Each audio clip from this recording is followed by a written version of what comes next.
Hello and welcome to Women's Football Hub. I am your host for this episode. I am Carolyn Kent, and with me today is a chartered physiotherapist who is the creator and founder of Posture Fitting. She has a background in strength and conditioning and is a former Rugby Union International scrum half. She's known nationally and internationally as the Boobie Physio. Welcome to Women's Football Hub, Siobhan O'Donovan. Thank you for having me, Carolyn. Great to be here. Yes, it's lovely to talk to you because obviously we met up kind of during the Edinburgh Festival time, and you basically informed me of a lot of things with regards to kind of breast support, breast health, all of these things, and I'm really looking forward to talking today about breast weight. And obviously its relationship with posture. So that's kind of where one of the areas of your expertise. So let's kind of dive into it straight away and tell me kind of how breast weight impacts on women. Okay, so if you stop and actually think about it logically, our breasts are a weight, and they are a weight that are acting forward on our body. And one of the things that we all have to do in life, male, female, everybody has to resist gravity. Otherwise, we can't stand up or we can't sit up. We will be sitting, lying down all the time.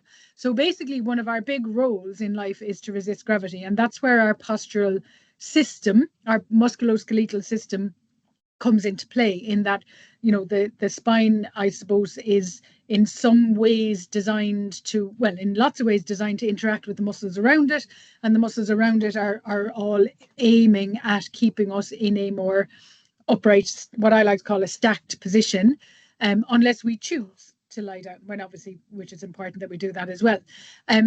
But when we are in that more upright position, we've got gravity acting on us constantly. And if you think about the basic laws of physics, if you have something that is in an alignment, then gravity has less play on it, or less ability to take hold of it. And when we have something that is in front of that alignment, or even behind that alignment, then that feature is going to influence gravity. So if the feature is behind, then gravity is going to pull us backwards, and if the feature is in front, gravity can pull us forwards. And I have a colleague who has come up with a brilliant analogy, which I love, which is a filing cabinet. So if you think about a filing cabinet, and if you open the top drawer of the filing cabinet and you leave that top drawer open, then eventually the top drawer being open is going to affect the rest of the filing cabinet, and the rest of the filing cabinet will start to tip forward. Equally, if you go the other way and you tip the filing cabinet forward, the top drawer will open. So from the perspective of our spines, our thoracic spine is really important. So our mid back is really, really important. So what goes on at our mid back affects our lower back, and it affects our neck. So if I move my filing cabinet forward, it pushes my head forward. And equally, if I push my head forward, it's going to eventually pull my mid back forward. So that's talking about the concept of your head and the top drawer of the filing cabinet. But we've got the second drawer of the filing cabinet. Some of us never called it that before, but there you go. So here is the second drawer of the filing cabinet, which is potentially also pulling us forward. And then obviously if the second one is open, that's going to pull on the first one. So there is, I think, a massively unrecognized area of stress and load on the female body to try to withstand that.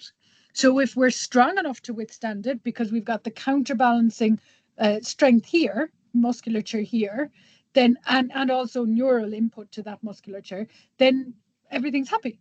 We're balanced. The filing cabinet is closed. And let's talk about posture then, right? So we talked about internal activation. What is internal activation? So I suppose that's something that I've kind of applied to breast weight, in that traditionally, when anybody has ever looked to have their breast weight managed or controlled, they will have looked at external support. So they'll look at a bra, and a lot of women don't actually appreciate the level of support that you should get from a bra if it is optimally fitted, until that actually happens. But if you ask a woman why is she wearing a bra, she'll stop and she'll hesitate because she's never thought about it. And then she'll probably say, well, for support. But actually, a lot of women are not getting support because the reality of the amount of women in poorly fitting bras is just massive. absolutely massive. But for me, there's another side of it that we're completely missing. So I definitely want to get the external side sorted, and that's part of what we do with our patients as well. But if we forget about the other bit of breast weight management, which is the internal side. So if I sit in a position where my chest is being allowed to be pulled forward and my upper back musculature is kind of stretching out around, my shoulder blades are stretching out and around, then that's bringing my breast weight closer to the floor. So if I get an optimally fitting bra, that's going to lift my breast up on my chest wall, but it's not going to change the fact that I'm still pointing towards the floor. Whereas if I activate the muscles in my upper back, that's going to lift my body away from the floor, and that improves my breast position. So then add the bra to that, and that's where we go from dipped headlights to full beam to high beam. I love that analogy. I like the full beam to high beam. I like that. Yeah. So when it comes to internal support then, what can women do to improve their internal support system? So that's the bit that connects into posture, in the sense of, if we are in a more aligned position because we're actively making an effort to bring ourselves into an aligned position, assuming we're not already there, then as we're doing that, we're creating some strength in the muscles that are there to help us to get into that position. But what's really important is, like anybody, it's very easy to tell somebody how to get into their optimal alignment. Okay, it's much harder to stay there. So after a couple of minutes on the computer, this is happening, and people are down in this position, or they're on their phones and everything. There's gravity again working, because gravity is stronger than that musculature there.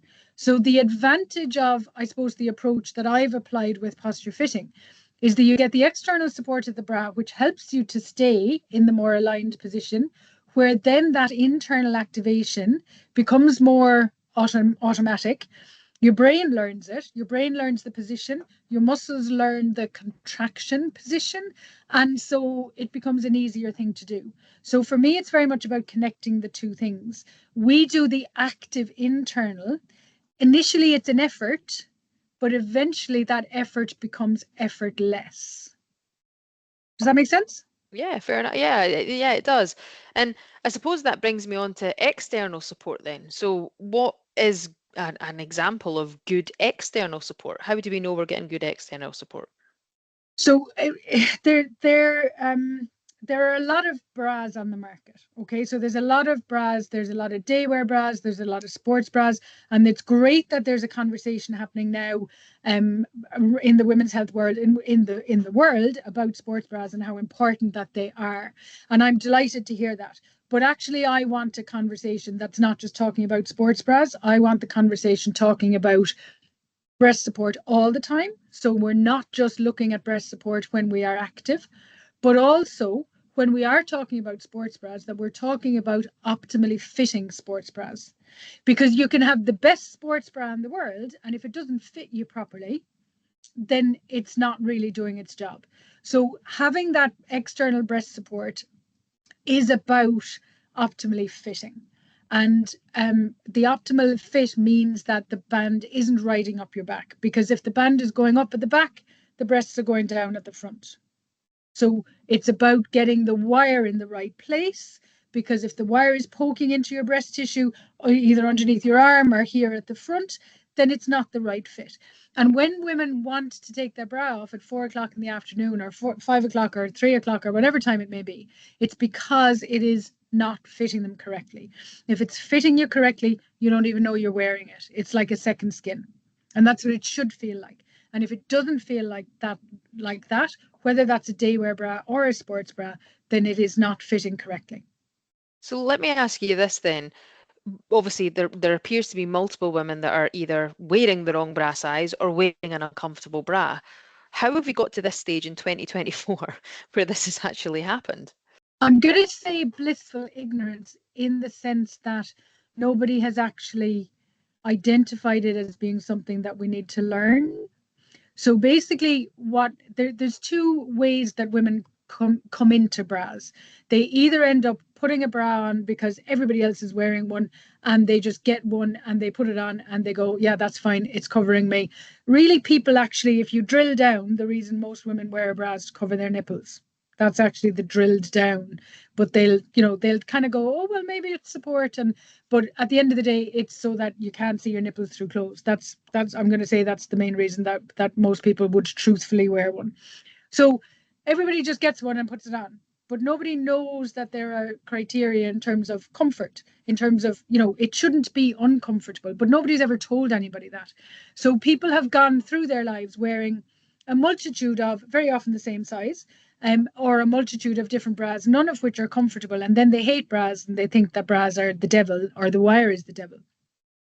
The other potential road that they may have gone down is that they may have been to a retail environment that provides fitting services.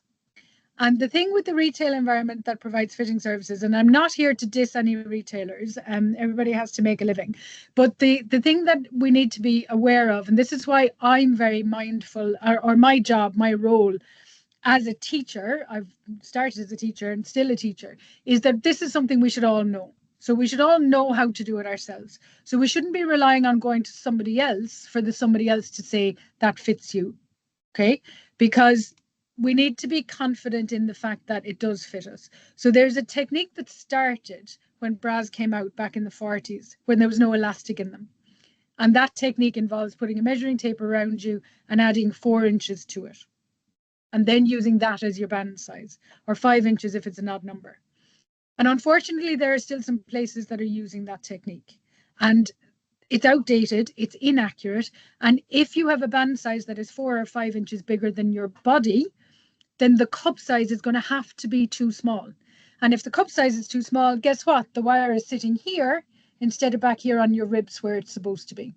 So women are in band size too big, cup size too small. A huge number of women are in that situation, but they don't know that that's wrong. Mm-hmm. And that's the other reason for me being very keen on us independently educating women and girls. Really important to start with girls when they are, beginning their journey with their breasts, so that they don't end up hating their breasts, and they don't end up at a later point in their life going, I have to have a breast reduction because that is the only way that I can manage my breast weight. Surgery isn't always the option, and sometimes it's the only option provided. So again, I think if we learn more about our bodies and how our bodies work, then we can make more informed choices. So we're very much about teaching people that. And obviously, from a perspective of kind of being fitted for a bra, it's one of those things that I don't think there are any younger people that go, oh, I love that. I absolutely loved that experience. I really enjoyed getting my first bra, because it's awkward, right? And it's no surprise that breast development and those sorts of things can be a potential dropout risk for girls with regards to sport. So what is it that you do that you kind of go, do you know what? We need to try and have this conversation and make this probably a little bit easier on girls and women to discuss the issues that they're having. What is it that you do in particular? So kind of to answer that, I'm going to do something that you love, which is mention research. So there was a study done at the University of Portsmouth and they surveyed over 2,000 schoolgirls in London, 11 to 18-year-olds, and the stats and the figures that they've come up with in terms of, exactly as you said, just the number of, and we know the dropout in high school sports is huge, but this was the first study that actually asked girls about, is your breast weight something that is impacting your participation in sport? And the stats were just startling on how many of them were already stopping or considering stopping participation in exercise and or sport because their breast weight was just something that was bothering them, because of embarrassment about movement or because of breast pain. And the thing with that is that people don't know that there's anything that can be done about it. So to answer that question then more specifically, what we do is, so I've set up this physiotherapy service, which is a one-to-one service primarily, where we teach people how to fit themselves, how to do the internal support side, so that those two things kind of become become self-sustaining. I'm a huge big fan of girls learning that from a very young age. And the nice thing, and the reason why I've mentioned the research first, is the number of girls in that study who wanted to learn more about their breast weight and learn more about how they could manage their breast weight was in the high 80s, if not 90s. And so, even though, yes, it's an awkward thing, if it's presented as an awkward thing, if you're having to go into a changing room in a large department store where you're behind a curtain and there's 10 other people behind 9 other curtains, well, 10 other people behind 10 other curtains maybe, it's not an environment that is conducive to somebody feeling confident and to somebody feeling comfortable. And again, I'm not dismissing that. That's the way it has happened. We're very much about, let's educate people to give them the confidence to be able to go into any changing room anywhere in the world and look in a mirror and know what you're doing, whether it's fitting you or not, without having somebody else having to talk you through that process. And the other thing that surprised me, this is a bit of an aside, but the other thing that has surprised me is the number of people who have said as adults that they find it intimidating to go and have a bra fitting done, and that they, like, I had somebody who said, oh, I plucked up the courage, and this was somebody who was not a particularly shy or retiring individual, and she said, yeah, it took me a long time to pluck up the courage. And I was like, why? And she was like, oh, it's just yeah, I just didn't, not a nice. And that's a thing that just stops a lot of women from going to that situation. But I would be more concerned that people go to that situation and end up in a fit that's not appropriate for them. And then they think that they've done the right thing and they haven't necessarily got a fit that is. And again, I'm not being dismissive of all bra fitters, because there are plenty that do use the correct technique or the more accurate technique. But unless you know the technique, you don't know whether what you are being fitted in is optimal or not. So let's give people the education. And when we talk about, you've been properly fitted, what options do people then have with regards to bra type? What are the type of things that they're likely going to be offered choices on? So the world of bras is a very, very deep and complex world, right? Because there are lots of different styles, and different styles will suit different shapes. So this is one of the things that I learned. So when I started this service for my patients, I started it as a physio thinking, well, we just need to get you in the right bra, do a bit of strengthening and everything will be grand. However, there is not one bra that suits everybody, because people have different shapes. So you could have a pendulous shape where there's less breast tissue on top and more breast tissue on the bottom, or you could be rounded where you have an equal amount on both, but in a quite football shape. We actually use the analogy of a football sometimes. And that's not necessarily a size thing either. It could be a small football, it could be a medium football, it can be a big football. No footballs are the same size, are they? Well, but there are variations in football sizes. And that's another thing we need to talk about. This is not just an issue for larger breasted women. We'll come back to that. But shape very much dictates how a bra is going to work on you. So if you're talking about day wear, then it's important to get a style that suits your breast shape so that you get the most optimal fit. When it comes to sports bras started back in 1977, was the first time that it was actually invented. And it was invented by a combination of three women, a fashion designer. They were all runners, and they were just fed up of the fact that their breasts moved. And one of them was, I think they'd come back from a run. Two of them were sitting in the one person's house talking about, they must have been talking about how their breasts were driving them crazy. And the husband of one of them walked by and went, you should just take one of my jock straps and take a couple of my jock straps and see what you can do. That's exactly what they did, right? So yeah, the idea came from a man, but the actual principle came, the women then put this together and created a sports bra. Now, thankfully, we have moved forward from jock straps as the basis of the actual, there's a lot more engineering, a lot of testing that goes into them. But basically they fall into, I suppose, three camps. Compression, which is coming in and decreasing movement. So the breast moves in three planes, okay? It moves up and down, it moves side to side, but it also moves in and out. So it's a figure of 8, okay? So as it's moving in and out, that movement is decreased by a compression. And this is where a lot of times women will wear 2 or 3 sports bras because they're just basically slapping those babies down. And that's what they're doing. They're just thinking, if I bind them and tie them, they cannot move. Okay. Now, you and I both know if you put something really, really tight on and then you try and take a deep breath, there's going to be some limitations to your respiratory mechanics. Okay. So while compression will decrease the movement in that plane, it has its limitations from a respiratory perspective, and also it's not dealing directly with the vertical plane and with the horizontal plane. And it's from the perspective of breast tissue, just, squashing them isn't really a great idea. The second style is encapsulation, and encapsulation basically means instead of it being one big boob tube, which is what the older, I suppose the original compression ones were, the ones you put over your head and they're small, medium or large. Instead of that, you've got encapsulation, which is a single cup on each side. So if you think about the physics, you have one big mass moving, or you have 2 smaller masses moving. Less movement when you have 2 smaller masses. Yeah. So encapsulation makes a lot of sense because you've got that control in a better manner. And then hybrid is, as very often happens in the world and should happen in the world, let's take the best of both.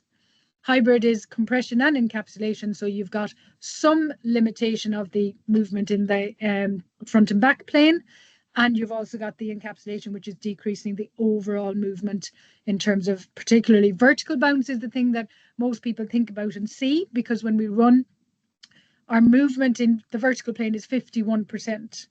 And the other 2 planes are 27 and 22. When we walk, it's 33% in each plane. So going up to 51% is the very obvious, very visible thing. And that's the thing that women will say they want their breasts to stop moving that way. But actually, their breasts are moving this way as well. So we need to get that movement controlled, because that makes up the other 50%. I kind of went off on a tangent there, didn't I? Well, actually, to be fair, I was kind of listening in, and I was thinking about kind of where we were going to circle back to with regards to that question, because when you said about types of bras, I was, as my mother likes to call me, blessed when it came to the breast department. And, I always remember her saying to me when I was about, I think, 14, Carolyn, we really need to put you in another sports bra. And I wanted to wear the kind of the bra that was basically the crop top type bra that Brandy Chastain, and probably the younger ones will know Chloe Kelly when she scored the winner at the Euros in 2022. I wanted to wear that type of bra, but in order to wear that, I actually had to wear another bra underneath in order to put that on over the top. And I don't think I'm alone in that, because I think any athletes that are blessed in the breast department tend to have a lot of difficulty finding something that fits. And I know there was a study on the Lionesses that was done that even their knowledge on kind of bras and all the options that were available to them was not great until the University of Portsmouth went in there and did some work with them. So when we talk about kind of coming back to sport, is that something you see? Do you see a lot of people struggling to get a sports bra that's the right size? Yeah, because 100%, because they don't know how to get a bra that's the right size. So if you don't know how to fit a daywear bra, then fitting a sports bra is even more challenging, because it's a more highly engineered product. So, and the other thing is there's a huge choice on the market, and there's the retail world is a very how can I say this without getting a lawsuit? I'm going to use the word complex again, but I'm also going to refer to another research study that Portsmouth did. And they looked at 98 different sports bras, and they categorized them from low impact to medium impact to high impact. And they compared what was being advertised to what they actually were. And 67% of the ones that were advertised as being high impact were. So that's great that 67% of them were. But what about the other 33%? 3 in 10 women have bought that sports bra expecting it to be high impact, and it wasn't. It was tested and proven not to be. So we need to understand what it is we are trying to do with our breasts to be able to best manage them. And again, that comes down to, you put a sports bra on and you go through your criteria for best fit, and if you've got it optimally fitting, and then you jump up and down and your breasts are hitting your eyes and giving you black eyes, then it's not a good quality sports bra, and you must try it on. You must try it on. And that's the other thing is, and I think this is one of the downfalls of online shopping, is that people will buy something online, and then because they've bought it, they're like, oh, it'll do, it'll be fine, it'll be grand. Even non-Irish people say it'll be grand. And I think it's interesting because, people will go into shops and try on some shoes and then get on the treadmill and run a little bit. And I suppose is there a market for that we can start to put them on and try them on a treadmill in the shop? Is that a potential future? There's another job for you there, Carolyn, in your spare time. You could be doing that on a Sunday, couldn't you? But yeah, there is. And I've seen, and I agree a lot, that a sports bra is as important as trainers. Like, there are women who have, once they've seen the light and have been, optimally fitted in a good quality sports bra, who have said that they would prefer, if they had to give up one piece of kit, they would run barefoot with their sports bra on rather than the other way around. But, we invest the time, exactly as you've just said, in getting the right pair of trainers. We would never wear a pair of trainers that's too big. We would never wear a pair of trainers that's too small. And we wouldn't wear a pair that's too small because we physically wouldn't be able to run because the pain would be too much, or we couldn't actually get into it. Whereas the problem with sports bra, with any bra, is that you can put it on and it's uncomfortable, but for some reason women seem to think that's acceptable.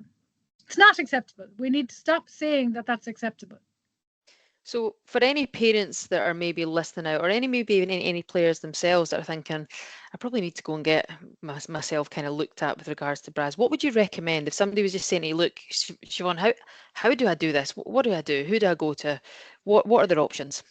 So I'm going to be incredibly biased and talk about the option that I've provided first, of course, which is your ideal scenario is to learn how to do it yourself. And one of the ways that you can do that is to see one of my posture fitting partners, who I now have in Scotland as well as in England and in Ireland, and awaiting training or awaiting starting in New Zealand, the States, Canada, Bermuda. So we've got lots of interest in it because people are realizing that it's something that we need to improve our accessibility, so that people get that information. In that situation, we will teach people how to fit themselves, and then you can go off and you don't rely on anybody externally whose job is to sell. You can buy whatever you choose to buy. And one of the things that I suppose I'm going to be quite controversial again in this, in that if there was a situation where somebody had a choice of wearing a really high quality, expensive sports bra, but it's not fitted correctly on them, versus a fitted correctly, poorer quality, cheaper, I know which one I'm wanting the person to be in, because the cheaper quality, if it's better fitted, is still probably going to give them more support than a super duper bells and whistles ones that's cost you a mortgage and it's not fitted correctly. So again, it's knowing how to fit yourself so that you can then go and you can find these bras yourself without anybody else, kind of having to influence your purchase. And the other thing, you mentioned teaching there a lot, and I know that you also run a course called Gals Against Gravity. Tell me a little bit about that. Yeah, so that Gals Against Gravity. So when I started this physiotherapy service for my patients, I realized that it was a bit unfair to not give it out to the rest of the world because, people in Cork are special, but they shouldn't only be the only ones who get breast support. So I realized very quickly that I needed to teach other people to be able to do it, which is what I've gone on to do. And that's the partners that I just mentioned there. In order to go on to become a partner, I needed an introductory level course, and I've set this course up called Gals Against Gravity. And there's no obligation to go on afterwards and offer a physiotherapy service. It's not like that. It's very much an introductory course for anybody who works with women and girls to raise awareness of the fact that breast weight is an issue, and it is an issue for women of all breast sizes, small, medium, large, all the sizes in between. It's not just a larger breasted problem. Any weight is a weight, and that weight is a movable weight. So we need to learn how to be able to manage that. And there, I started it in my head originally. It started as a workshop for physios and personal trainers, and now what I've realized is that it's a very narrative course. So it's about talking about the effect on participation, the effect on performance, the effect on posture, the effect on the pelvic floor, the effect on just a woman's self-confidence. And so it's very much looking at that from a narrative perspective rather than getting into nitty-gritty detail on the anatomy. But it then also becomes very relevant for coaches and very relevant for managers and very relevant for anybody who has players who are female, because they don't have to know the solution, but they need to recognize that there's an issue, and not necessarily recognize an issue with individuals on their team, but be able to provide all of the squad with the information that this is something that we all should be more educated about, and this is an opportunity. This is how you can become more educated about it. So it's just, I'm a big fan of awareness, but I can't be doing awareness without action, because you've got to do something once you've got the awareness. So this is to help people to signpost to solutions. I agree. Now, if anybody was looking to get in touch with you either about the course or about posture fitting, how would they do it? So I have a super long email address, which is Siobhan, which is really hard to spell, at posturefittingphysio.com. So the other option is just to find me on Instagram under posture.fitting, or Facebook under posture fitting, or LinkedIn under posture fitting, because all of that is easier to spell than my name. And then and the other option is, I keep forgetting about this. So I'm based in Ireland, and our mobile phone prefixes are 08, either 5637, and I got 087 posture. So basically my phone number is 087 with the numbers that actually spell the word posture. So plus 353, which is Ireland, 87, and then the word posture. That's easier to remember than my name. Or look up the Boobie Physio, which is the easiest thing of all to remember. Siobhan, it's been absolutely lovely to talk to you today. It's always nice to talk to you about all of the kind of wealth and knowledge that you have, especially with regards to posture fitting. If you're out there and you're working with any female athlete, please understand that breast health and getting them into the right sports bra in order for them to be able to perform at their best is crucial. Please follow the evidence, and we will see you soon.